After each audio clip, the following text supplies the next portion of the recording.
कर्णघूर्णद्विरेफा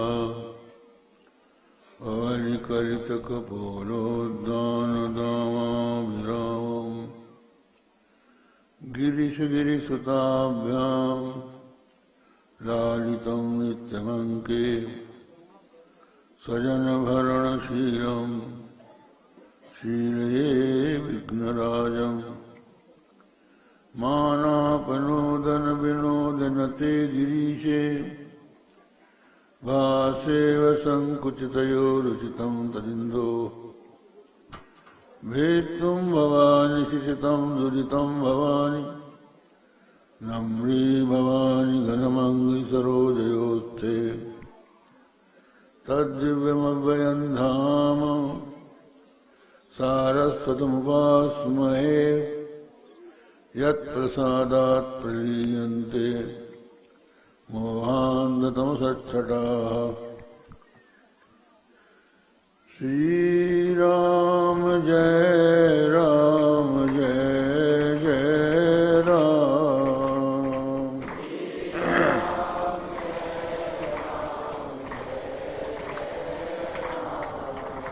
श्रीराम जय राम जय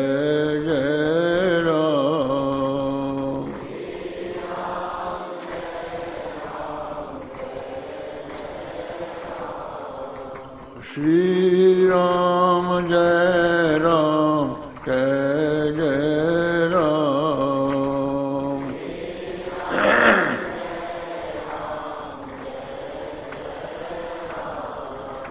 श्री राम जय राम जय जय राम।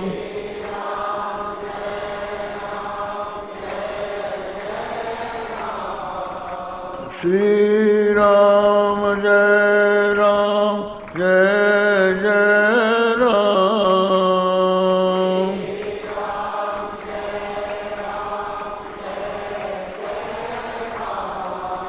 श्री राम जय राम जय जय राम।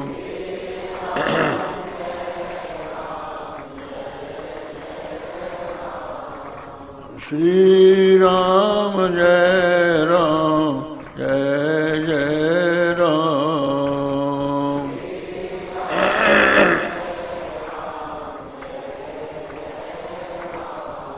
धर्म की अधर्म का प्राणियों में विश्व का गौ माता की गोहत्या हर हर महादेव।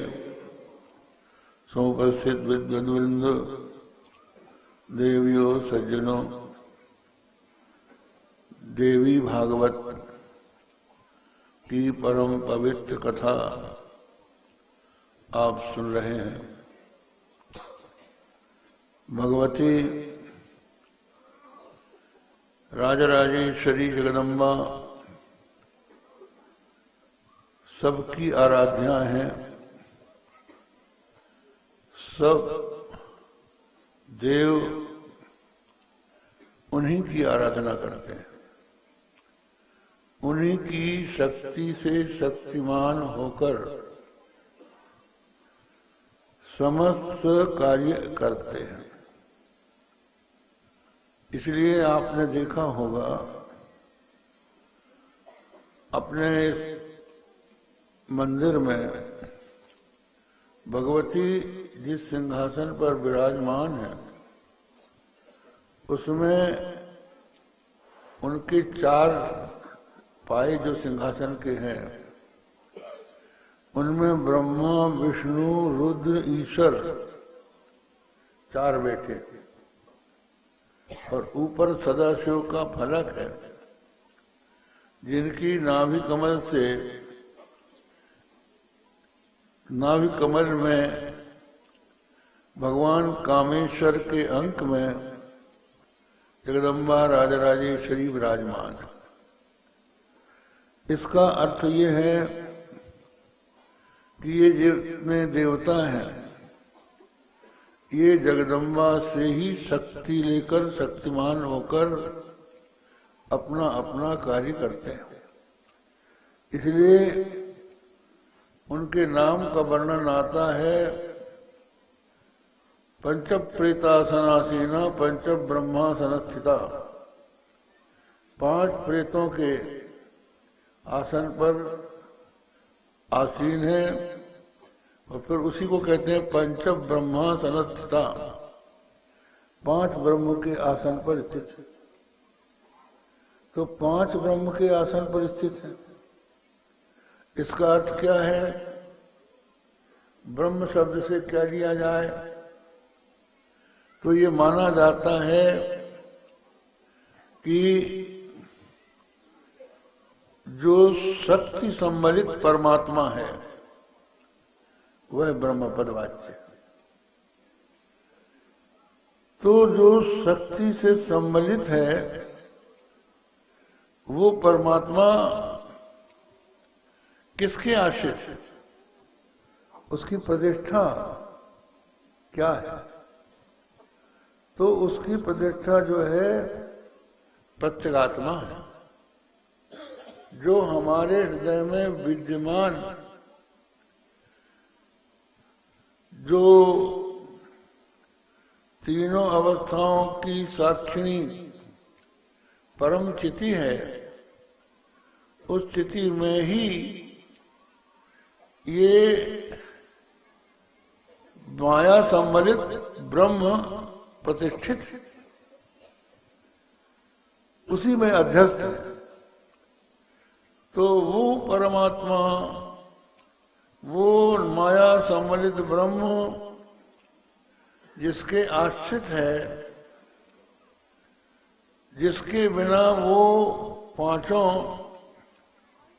ब्रह्मा विष्णु रुद्र ईश्वर और सदाशिव निष्क्रिय हो जाते हैं, और जिनके साथ जुड़ने से उनमें शक्ति आ जाती है, वह 5 प्रेत 5 ब्रह्म, उनके आसन पर जगदम्बा विराजमान है।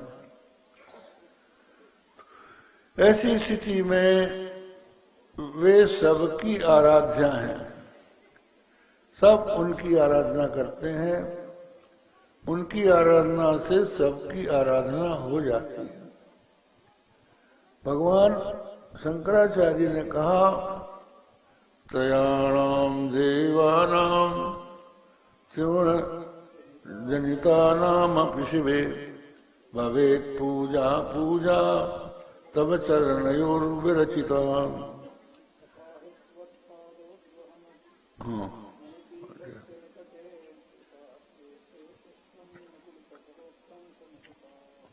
तो इसका अर्थ ये हुआ कि ये 3 देवता हैं, जब देवी रजोगुण को स्वीकार कर लेती हैं तो ब्रह्मा उत्पन्न हो जाते हैं, सत्वगुण को स्वीकार करके विष्णु बन जाती, तमोगुण को स्वीकार करके रुद्र बन जाती हैं।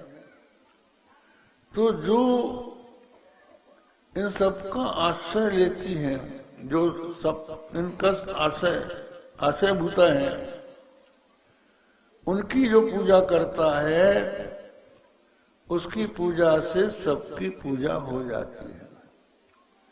इसलिए जगदम्बा की पूजा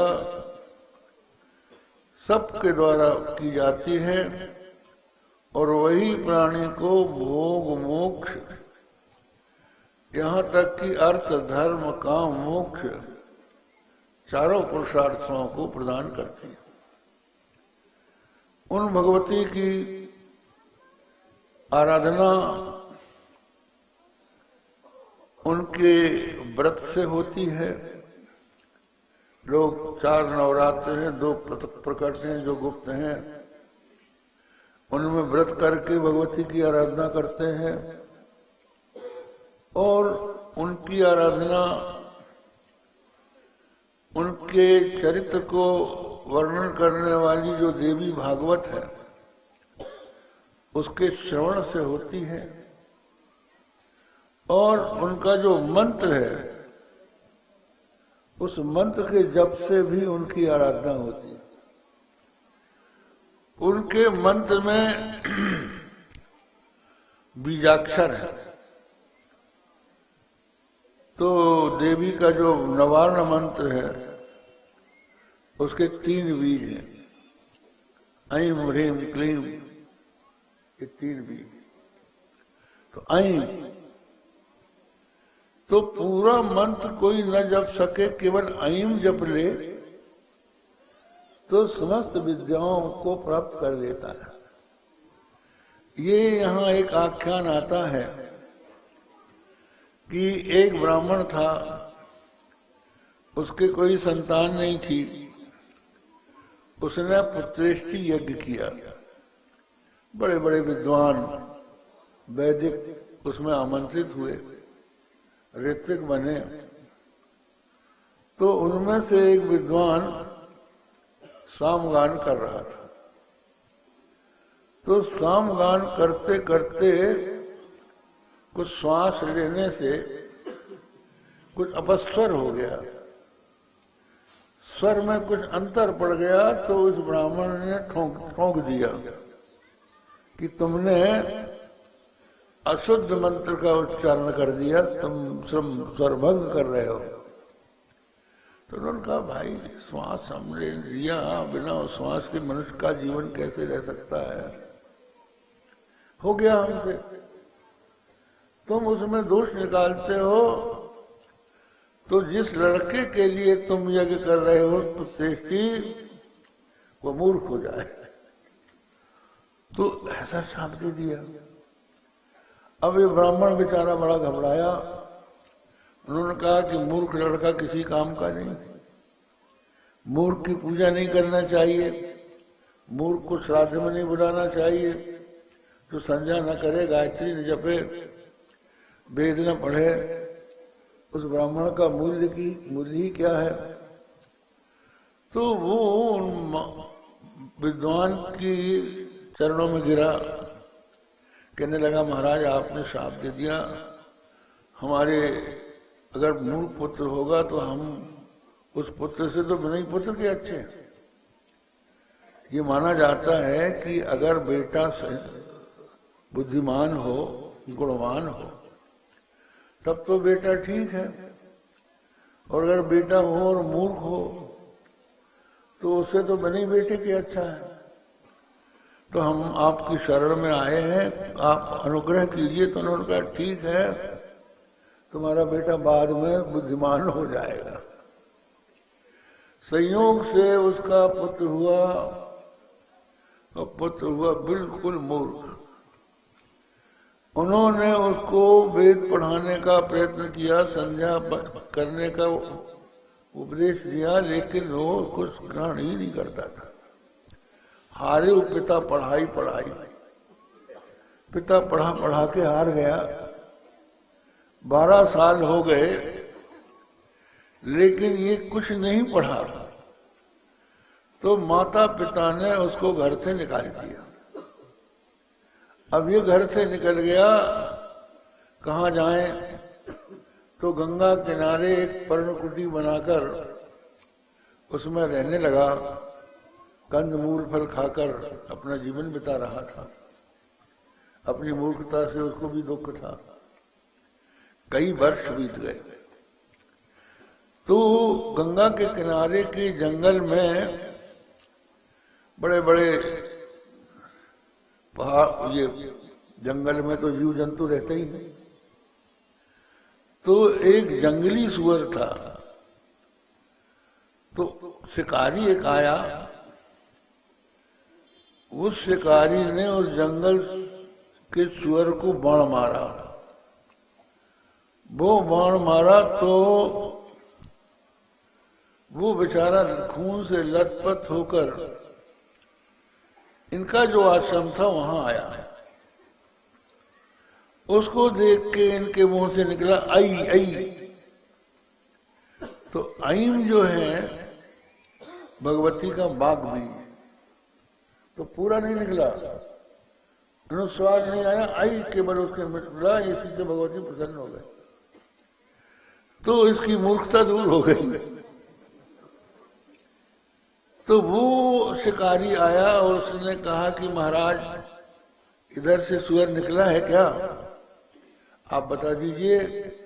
हमारे परिवार के लोग भूखे हैं, शिकार के बल पर ही उनका जीवन है, तो आज हमको ये शुक्र मिला है तो हम इसको मार के इसका मांस ले जाएंगे, अपने बाल बच्चों को खिलाएंगे, आप बता दीजिए किधर गया है। तो इन्होंने सोचा कि अरे अगर हम बताएंगे कि इधर है, हमारे आश्रम में है, तो बेचारा सुअर मारा जाएगा, और नहीं बताएंगे तो इसके परिवार के लोग भूखे रह जाएंगे, क्या करें। अच्छा, उसका नाम था सत्यव्रत, सत्य ही उसका नाम था, सत्यव्रत उसका नाम था। तो व्याध ने कहा कि सत्यव्रत हो, सत्य ही बोलो। तो उसने कहा कि देखिए, जो देखता है वो बोलता नहीं है, और जो बोलता है वो देखता नहीं। आंख देखती है तो वो बोलती नहीं, और जीभ बोलती है, आंख वो देखती नहीं है, तो हम क्या बताएं। तो इस तरह का जिसने वर्णन किया वो भगवती की कृपा से विद्वान बन गया। फिर एक स्थान पर किसी ब्राह्मण ने बहुत बड़े विद्वानों को बुलाया और कहा कि जो सबसे अधिक विद्वान होगा उसको हम अपनी कन्या देंगे। तो ये वहां पहुंच गया, उन सब विद्वानों के सामने इसने अपना वैदुष्य प्रकट किया, इसको कन्या की प्राप्ति हुई और वहां से सब कुछ धन संपत्ति उसको मिली, माता पिता की सेवा की। इस तरह से भगवती के एक बीज मंत्र के प्रभाव से सत्यव्रत का कल्याण हो गया। दूसरी कथा एक आती है, भगवती का एक बीज मंत्र है क्लीम, क्लीम बीज है। क्लीम और क्रीम दो बीज मंत्र होते हैं। तो काली का जो बीज मंत्र है वो क्रीम है, और कृष्ण का जो बीज मंत्र है वो कामराज बीज क्लीम। ये भगवती का भी बीज है, जो नवार्ण मंत्र है उसमें ऐं ह्रीं क्लीम आता है। तो ककार में और रकार में भेद नहीं है, रजोर अभेदा, इसलिए क्लीम और क्रीम दोनों एक अर्थक है। एक बड़ी विचित्र कथा आती है, बंगाल में एक बड़े काली के भक्त हो गए हैं वामाक्षेपा, वामाक्षेपा उनका नाम था। तो वो भगवती का क्लीम मंत्र जपते थे, पूरा मंत्र नहीं, क्लीम क्लीम क्लीम इसी का जप करते थे। इनके जप से प्रसन्न होकर भगवती काली प्रकट हुई। उन्होंने कहा, रे मामा तेरा मंत्र अशुद्ध है, क्लीम मत कह, क्रीम कह। मामा क्षेपा बोला, क्षेपा माने पागल, वो बोला हमारा मंत्र शुद्ध है। भगवती कहती है अशुद्ध है, और वो कहता है अशुद्ध है। कैसे कहता है तू शुद्ध है? बोले अगर हमारा मंत्र अशुद्ध होता तो उसको शुद्ध करने के लिए तुम क्यों आती?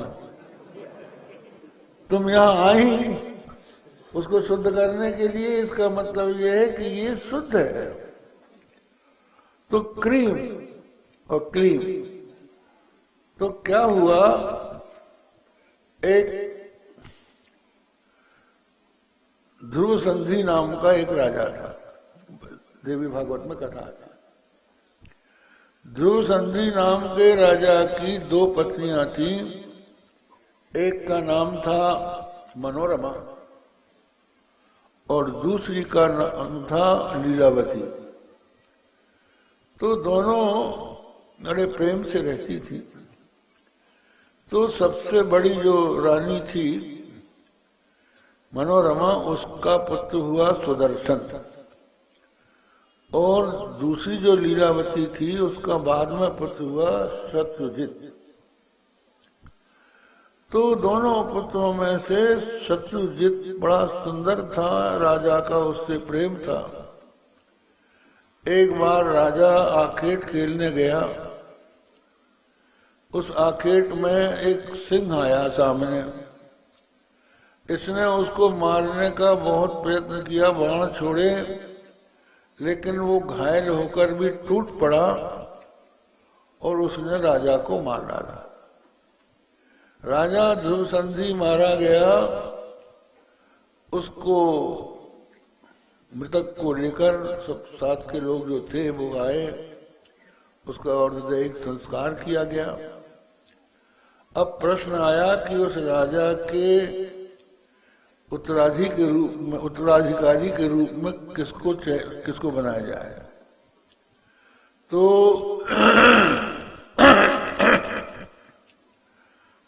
जो मनोरमा का पिता था उसका नाम था वीरसेन, और जो लीलावती का पुत्र था उसका नाम था युधाजित। तो वो दोनों आ गए, हम अपने नाती को ध्रुवसंधि के स्थान पर सिंहासन देंगे। तो दोनों में झगड़ा हो गया। युधाजित के द्वारा वीरसेन मारा गया। जब वीरसेन मारा गया तो वो युधाजित चाहता था कि हम अपने नाती शत्रुजित को राज सिंहासन पर बैठा दें। तो मनोरमा का ये जो पुत्र था सुदर्शन, वो छोटा था। मनोरमा घबराई। उसने सोचा कि ये हमारा शत्रु जब हमारे पिता को मार के आएगा तो हमारे बेटे को भी मार डालेगा, तो अच्छा हो कि हम इसको कहीं अन्यत्र ले जाएं। तो एक मंत्री ने साथ दिया। उस मंत्री को साथ में लेकर मनोरमा अपने बेटे सुदर्शन को वहां से हटाकर चित्रकूट में भरद्वाज मुनि के आश्रम ले गई। भरद्वाज मुनि के आश्रम में ये निवास करने लगे, मनोरमा, सुदर्शन और उसका मंत्री। वहां किसी ने मंत्री को किसी बहस में क्लीव कह दिया। क्लीव कह दिया तो इस बालक ने क्लीम पकड़ लिया और क्लीम क्लीम क्लीम भगवती के मंत्र का जप करने लगा। उससे भगवती प्रसन्न हो गई। सुदर्शन जगदम्बा के क्लीम मंत्र के द्वारा आराधन करने लगा। भगवती उसके ऊपर प्रसन्न हुई, उसको वरदान दिया। इधर क्या होता है कि युधाजित को ये पता लग जाता है कि मनोरमा सुदर्शन को लेके भरद्वाज मुनि के आश्रम में गई है। तो वो वहां पहुंच गया सेना लेके, और भरद्वाज मुनि से कहा कि सुदर्शन को हमें सौंप दो, हम उसको जीवित नहीं छोड़ेंगे। क्योंकि उसको डर था कि कहीं सुदर्शन बचा रहा तो मेरे बेटे का राज छीन लेगा। तो मुनि भरद्वाज से कहा कि आप हमको मनोरमा और सुदर्शन सौंप दीजिए। तो उन्होंने कहा भाई ये तो नहीं हो सकता, शरणागत का त्याग करना उचित नहीं है। ये हमारी शरण में आए हैं, आप इनको ले जाइए अगर आप में ताकत हो तो, अपनी शक्ति से ले जाइए। तो युधाजित ने अपने मंत्री से परामर्श किया। उसने कहा ये मुनि है भाई, इनमें शक्ति बहुत बड़ी है, तुम्हारी ताकत काम नहीं करेगी। उसने एक कथा सुनाई कि विश्वामित्र जी एक बार वशिष्ठ जी के आश्रम में गए। विश्वामित्र उस समय राजा थे, क्षत्रिय थे उस समय, बाद में ब्राह्मण बने, तो वो राजा अपनी सेना के सहित आखेट खेलते हुए वशिष्ठ जी के आश्रम में पहुंचे। तो वशिष्ठ जी ने उनके पास नंदिनी कामधेनु की बेटी थी, उसके प्रभाव से राजा विश्वामित्र का और उनकी सेना का स्वागत किया। तो वो प्रसन्न हो गया और उसने कहा, आप जंगल में रहते हैं, आपके पास इतनी संपत्ति कहाँ से आ गई? उन्होंने कहा, मेरे पास संपत्ति नहीं है, मेरे पास एक गऊ है जिसका नाम नंदिनी है, कामधेनु की पुत्री है, उसी के प्रभाव से हमने आपकी सेवा की है। तो बोले, तुम्हारे जैसे पंडित दरिद्र आदमी के पास गऊ शोभा नहीं देती, ये तो राजा की चीज है, हम इसको ले जाएंगे। उन्होंने कहा, देखिए राजन, हमारे पास केवल अपनी जीविका का एकमात्र साधन ये गऊ है, इसी से हम अग्निहोत्र करते हैं, इसी से हम आए गए का स्वागत करते हैं, ये तुम ले जाओगे तो हमारे पास क्या रह जाएगा? उसने कहा, कुछ नहीं, हम ले जाएंगे। उसने उस कामधेनु की बेटी को पकड़कर रस्सी गले में बांध के खींचना शुरू किया।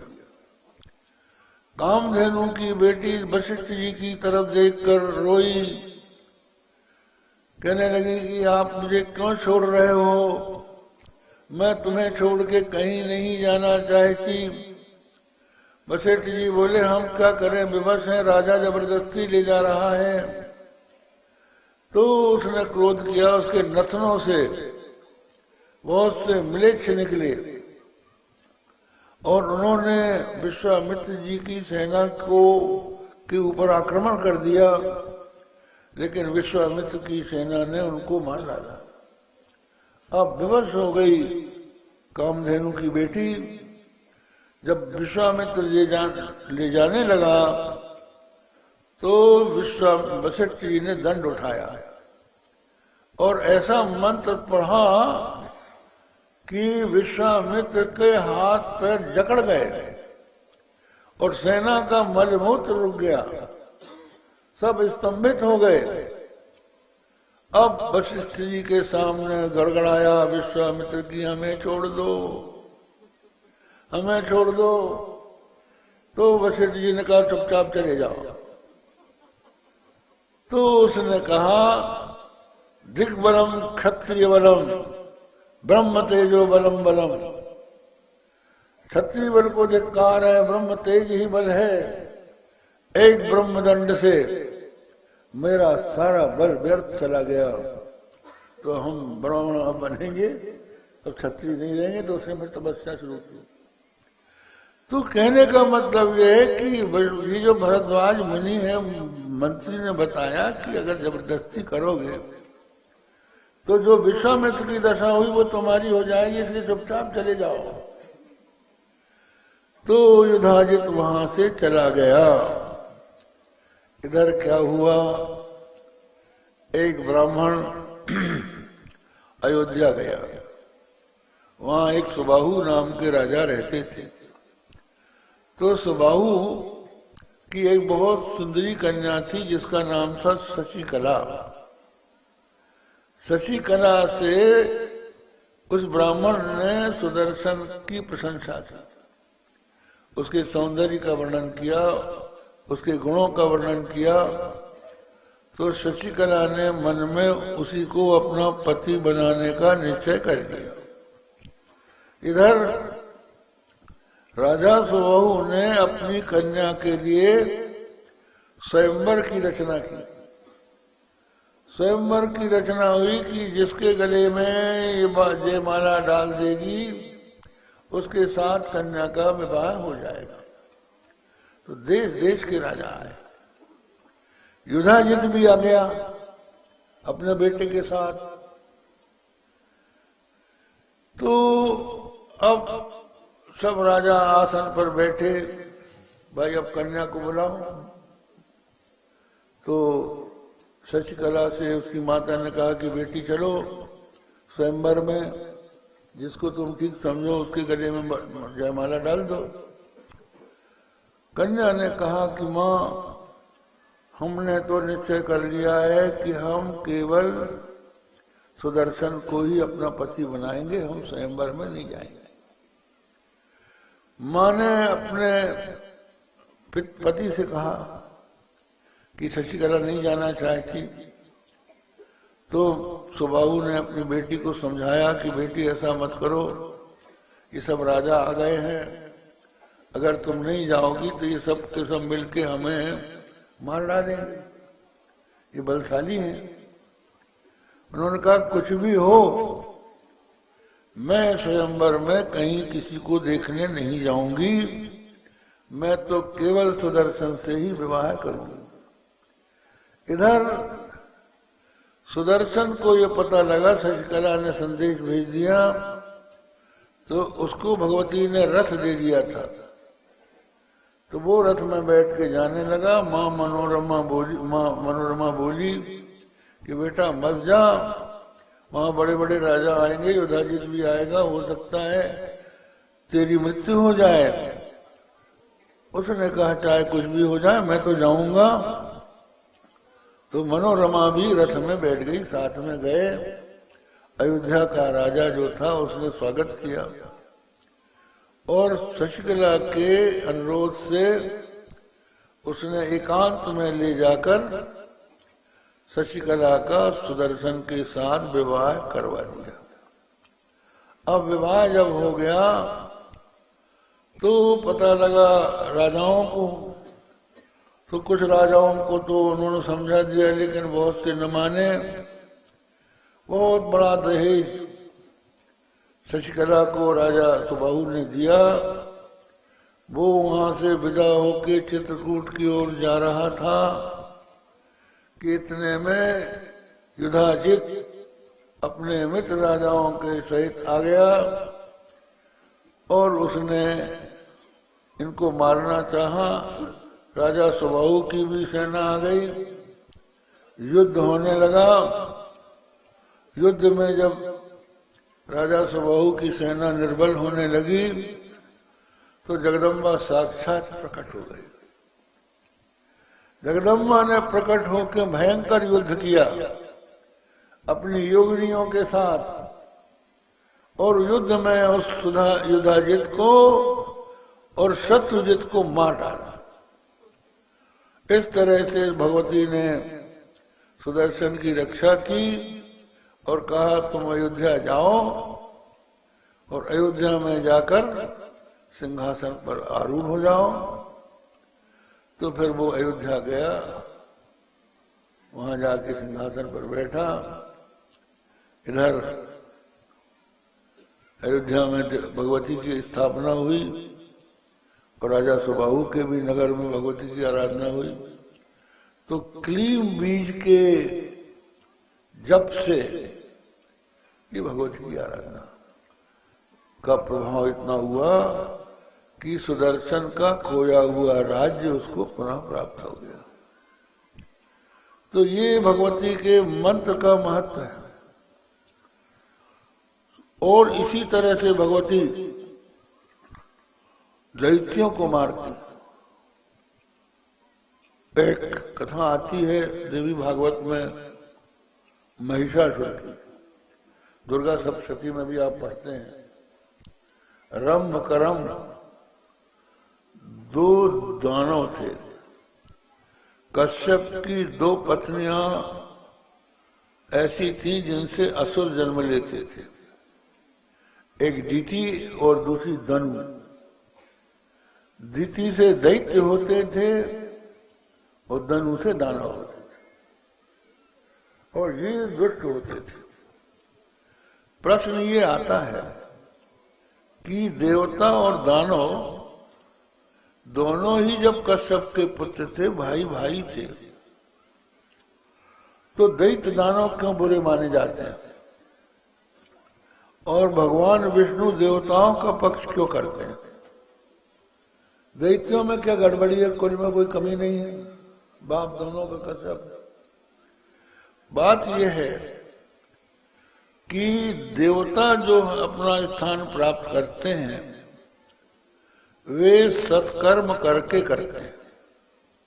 जैसे इंद्र है, इंद्र वो बनता है जो 100 अश्वमेध यज्ञ करता है, इसलिए उसका नाम है शतक्रतु। और इसी तरह से जो देव बनते हैं वे यज्ञ यागादि से अपने पुण्य के फलस्वरूप उस लोक में जाते हैं। तो ये उनका वैध मार्ग है। वैध रीति से जो अपना पद अर्जित करता वो न्यायोचित है। और ये दैत्य क्या करते थे, दानव क्या करते थे?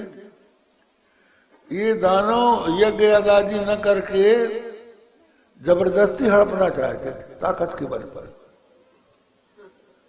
तो ताकत के बल पर किसी का धन छीन लेना, किसी को अधिकार से च्युत कर लेना, ये बुरा काम है। आसुरी संपत्ति है। आसुरी संपत्ति और दैवी संपत्ति का वर्णन भगवत गीता में भगवान श्री कृष्ण ने किया है। तो दैवी संपत्ति क्या है?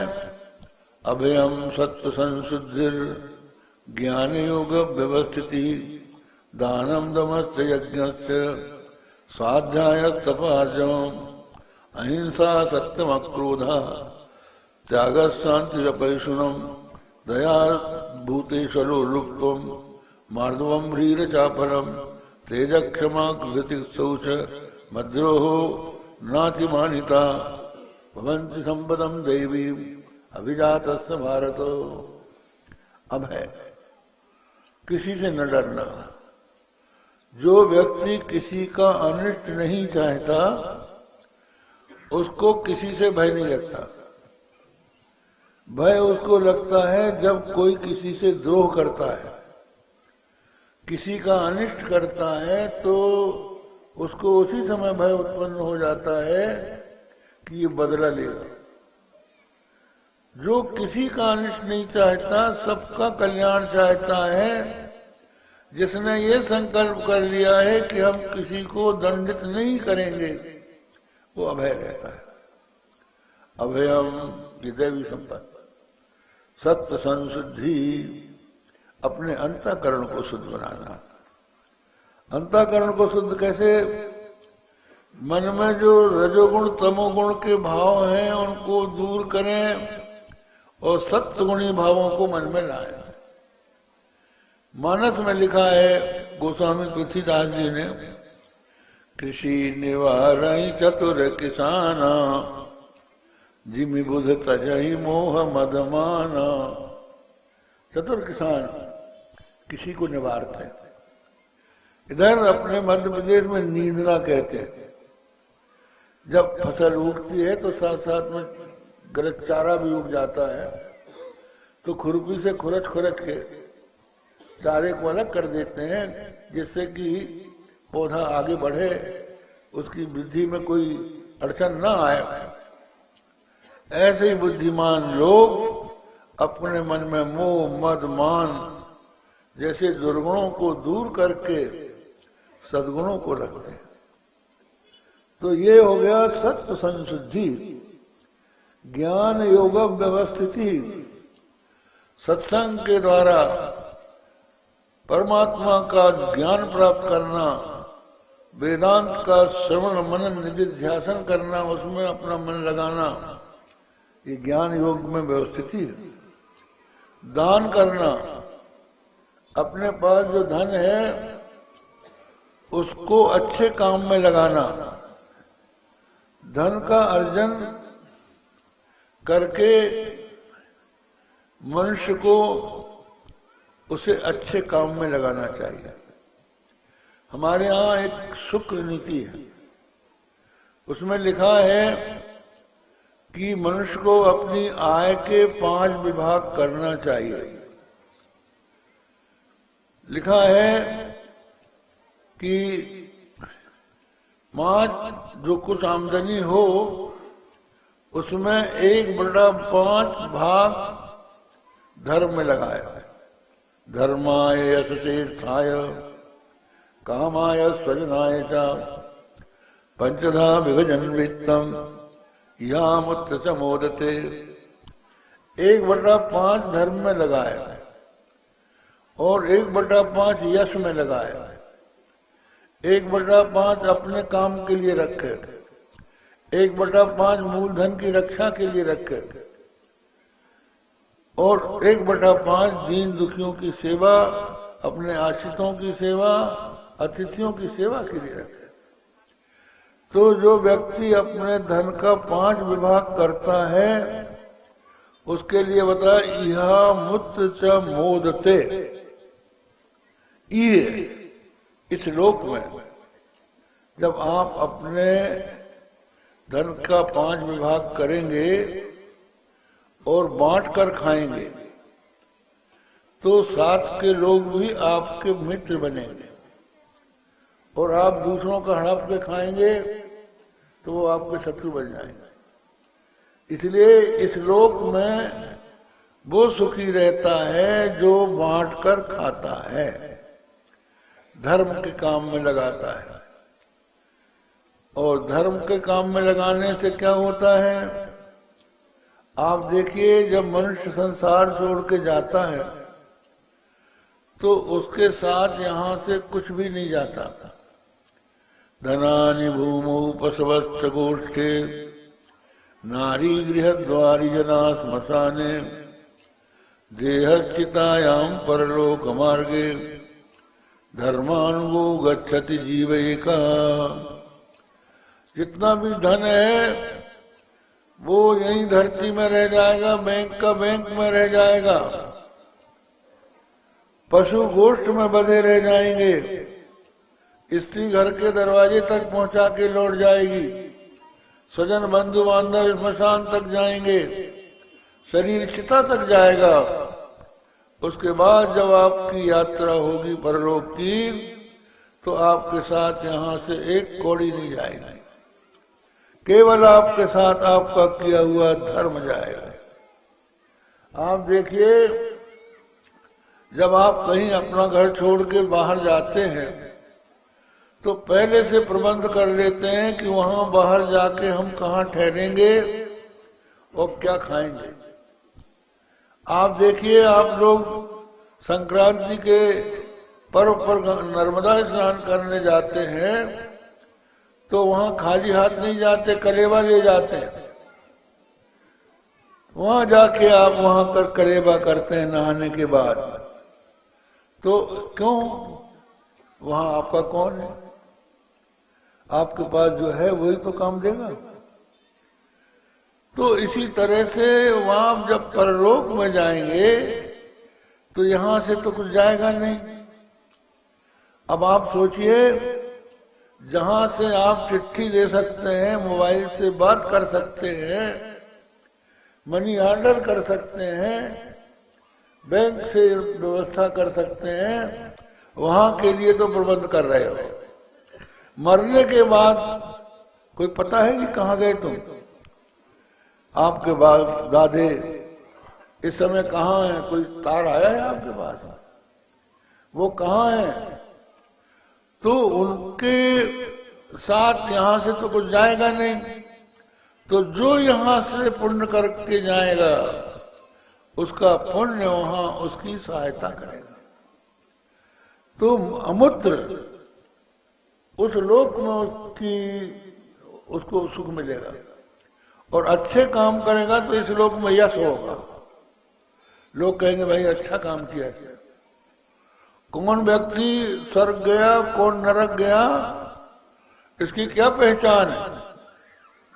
इसकी पहचान यही है कि जिसके मरने के बाद लोग रोएं, कहें कि भाई बहुत बुरा हुआ, अच्छा आदमी था, वो स्वर्ग में गया। और जिसके मरने के बाद लोग कहें कि अच्छा मरा, पाप कटा, तो समझ लो कि श्रीमान जी पहुंच गए नरक। तो यश, और संसार में जिसका यश रहता है वो स्वर्ग से नहीं गिरता। जिसने मंदिर बनाया, जिसने कुछ दान धर्म किया, पाठशाला बनाई, धर्मशाला बनाई, कुआं खुदवाया, तालाब बनवाया और भी अच्छे अच्छे काम किए, और जिसको जानने वाले लोग जब तक संसार में रहते हैं वो प्राणी स्वर्ग से नहीं गिरता।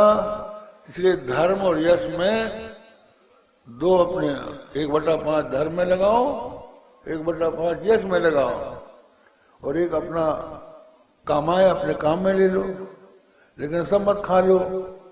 अगर अकाल पड़ जाए तो बीज के लिए तो कुछ रखो, खेत में बीज बोना है तो उसको मूल धन की रक्षा के लिए रखना चाहिए, और फिर अपने स्वजन बंधु बांधवों के लिए, दीन दुखियों के लिए उसमें से कुछ दो। इस तरह से 5 विभाग धन का किया जाए तो प्राणी का कल्याण होता है। तो धर्म एक ऐसी वस्तु है जिसके द्वारा मनुष्य को परलोक में भी सुख प्राप्त होता है, और वो धर्म यदि आप सकाम भाव से करते हैं तब तो आपको स्वर्ग मिलेगा, और निष्काम भाव से करते हैं तो उससे आपका चित्त शुद्ध होगा। जब शुद्ध चित्त होगा तो भगवान को प्राप्त करने की इच्छा पैदा होगी। जैसा कि बताया काकुशुंड जी ने, मनस्ते सकल कामना भागी, केवल राम चरण लो लागी। सब कामनाएं मन से निकल जाएंगी और केवल भगवान के चरणों को प्राप्त करने की इच्छा रह जाएगी। तो धर्म से ये लाभ है। आप धर्म कर रहे हैं, तीर्थ यात्रा कर रहे हैं, दान कर रहे हैं, उसका फल क्या है? आपका हृदय शुद्ध होगा और उस शुद्ध हृदय में जिज्ञासा उत्पन्न होगी। परमात्मा को जानने की इच्छा उत्पन्न हो जाए तो समझ लो कि धर्म का फल हो गया। तो हम ये बता रहे थे कि देवताओं को जो स्वर्ग की प्राप्ति होती है उनके धर्म के फलस्वरूप होती है। तो एक आदमी खेती करके, नौकरी करके, व्यापार करके धन का अर्जन कर रहा है, धर्म के काम में लगा हुआ है, और कोई दूसरा जाके हड़प ले तो वो दैत्य। तो दैत्यों का काम क्या है? दंभो दर्पोभिमानश्च क्रोध। हाँ, दान की बात हम कर रहे थे। दानम दमश्च यज्ञ, दान, दम, यज्ञ, स्वाध्याय, तप, आर्जव, अहिंसा, सत्य, क्रोध, त्याग, शांति, चुगली न करना, और प्राणियों के ऊपर दया करना, लोभ न करना, कोमल भावना रखना, बुरे काम से लज्जा करना, चंचलता न रखना, ये देवी संपत्ति। आसुरी संपत्ति किसको कहते हैं? दंभो दर्पोभिमानश्च, दंभ करना। दंभ क्या चीज है? वेश, भाषा, क्रिया, चातुर्य आदि भी स्वमहत्व प्रकटनम दंभा। वेश, भाषा और क्रिया की चतुरता से दूसरों के सामने अपना महत्व प्रकट करना, इसी का नाम दंभ है।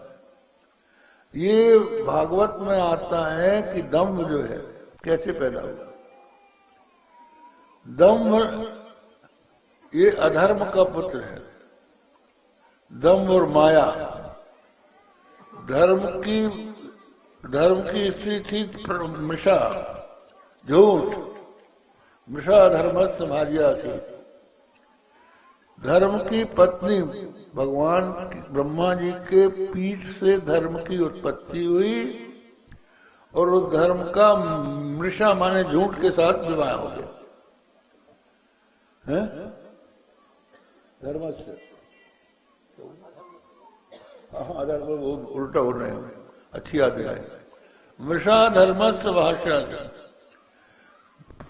ब्रह्मा जी की पीठ से अधर्म की उत्पत्ति हुई। अधर्म का विवाह झूठ से हो गया, मृषा। और उस मृषा और अधर्म से दंभ और माया की उत्पत्ति हुई। हम दो, हमारे दो।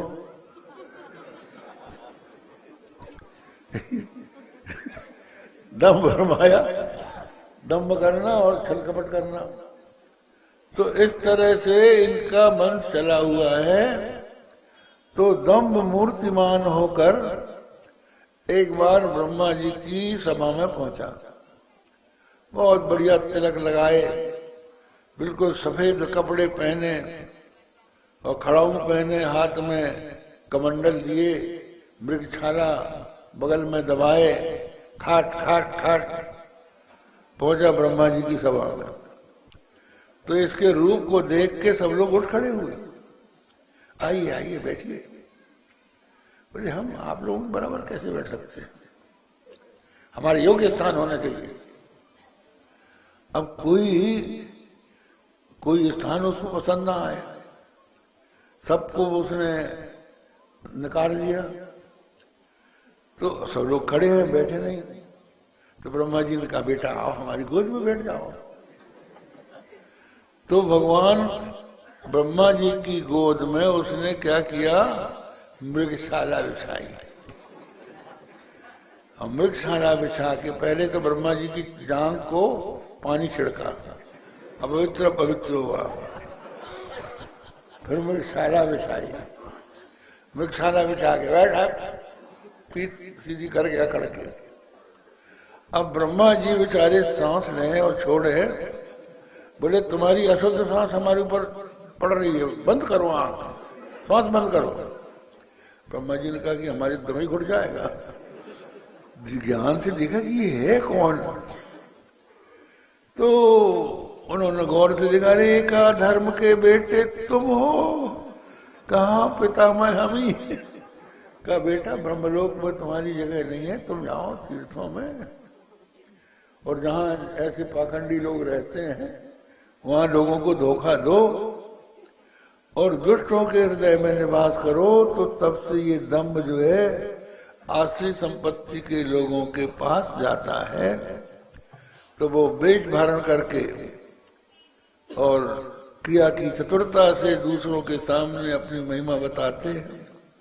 दंभो दर्पोभिमानश्च, अभिमान, क्रोध, कठोर वचन, आज मैंने ये प्राप्त कर लिया, ये प्राप्त कर लूंगा, उस शत्रु को मैंने बर्बाद कर दिया, जो बचे हैं उनको भी मार डालूंगा, मेरे बराबर कौन है, मैं सबसे बड़ा शक्तिशाली हूं। इस तरह की भावना रखने वाले आसुरी संपत्ति के लोग होते हैं।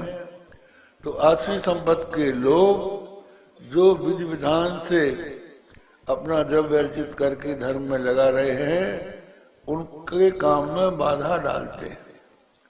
इन्हीं का नाम असुर है, इन्हीं को दैत्य और दानव कहते हैं। तो महिषासुर नाम का एक दानव हो गया है। अब उसकी कथा आपको कल सुनाएंगे।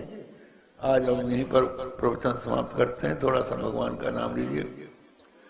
श्री राम जय राम, जय जय राम।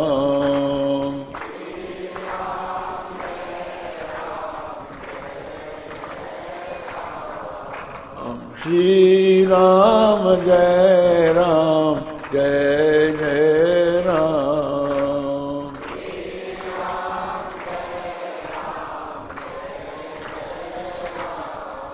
प्यारे जरा तो मन में विचारो,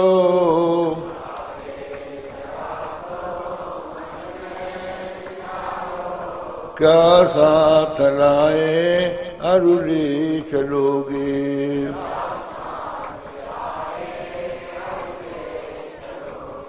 जाता सदा साथ यही पुकारो,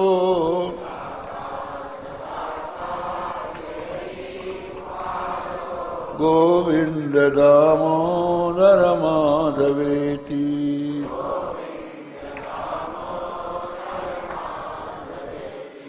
गोविंद दामोदर माधवेति।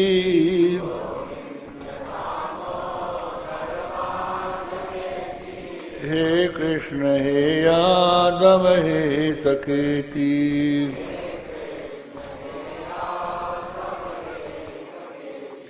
श्री कृष्ण गोविंद हरे मुरारे,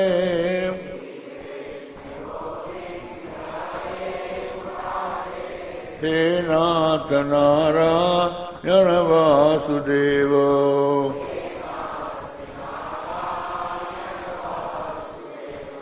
श्री कृष्ण गोविंद हरे मुरारे,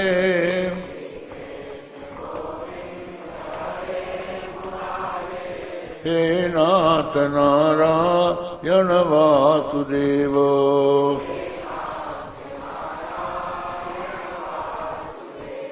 धर्म की अधर्म का प्राणियों में विश्व का गो माता की गो हत्या।